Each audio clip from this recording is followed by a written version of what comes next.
ପୃଥିବୀର ପ୍ରଥମ ହତ୍ୟାକାରୀ କିଏ ଥିଲେ? ଉତ୍ତରଟି ହେଲା କଇନ।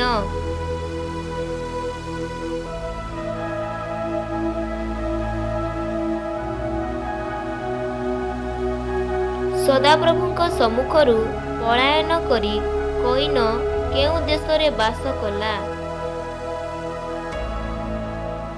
ଉତ୍ତରଟି ହେଲା ନୋଦ।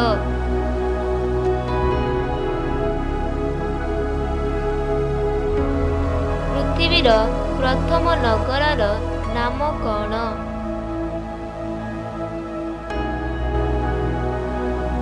ଉତ୍ତରଟି ହେଲା ହନକ।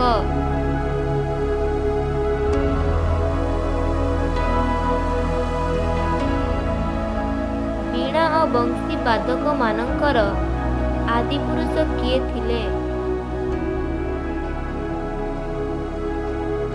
ଉତ୍ତରଟି ହେଲା ଯୁଗଳ।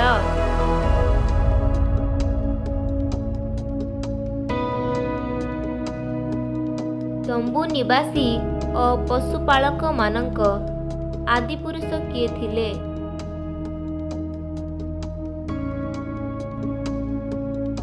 ଉତ୍ତରଟି ହେଲା ଜାବଳ।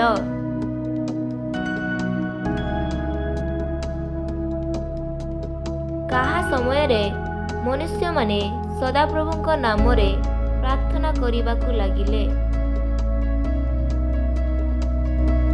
ଉତ୍ତରଟି ହେଲା ଇନସ।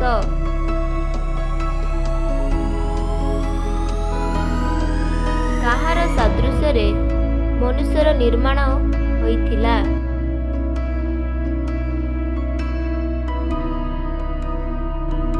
ଉତ୍ତରଟି ହେଲା ପରମେଶ୍ୱରଙ୍କ।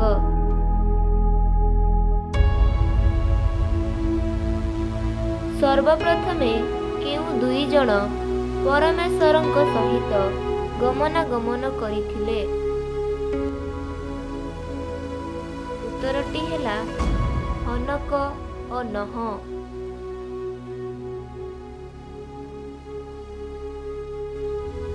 ସର୍ବପ୍ରଥମେ କିଏ ଅନ୍ତର୍ହିତ ହେଲେ? ଉତ୍ତରଟି ହେଲା ହନକ।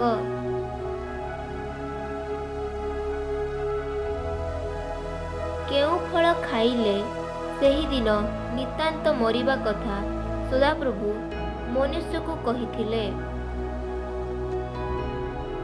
ଉତ୍ତରଟି ହେଲା ସତ୍ସତ୍ ବୃକ୍ଷର ଫଳ।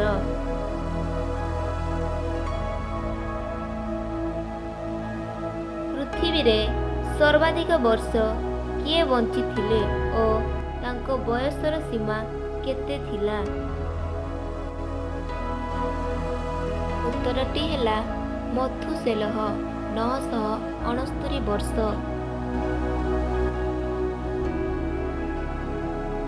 କିଏ ସର୍ବପ୍ରଥମେ ସଦାପ୍ରଭୁଙ୍କ ଦୃଷ୍ଟିରେ ଅନୁଗ୍ରହ ପ୍ରାପ୍ତ ହେଲେ? ଉତ୍ତରଟି ହେଲା ନୋହ।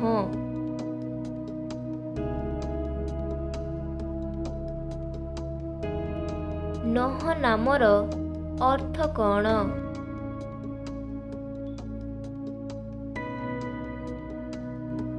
ଉତ୍ତରଟି ହେଲା ସାନ୍ତ୍ୱନା।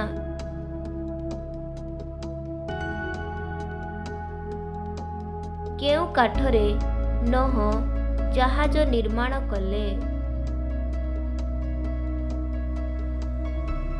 ଉତ୍ତରଟି ହେଲା ଗଫର କାଠ। ନୋହଙ୍କ ପୁତ୍ରମାନଙ୍କର ନାମ କଣ ଥିଲା? ଉତ୍ତରଟି ହେଲା ସେମ, ହାମ ଓ ଜେଫତ।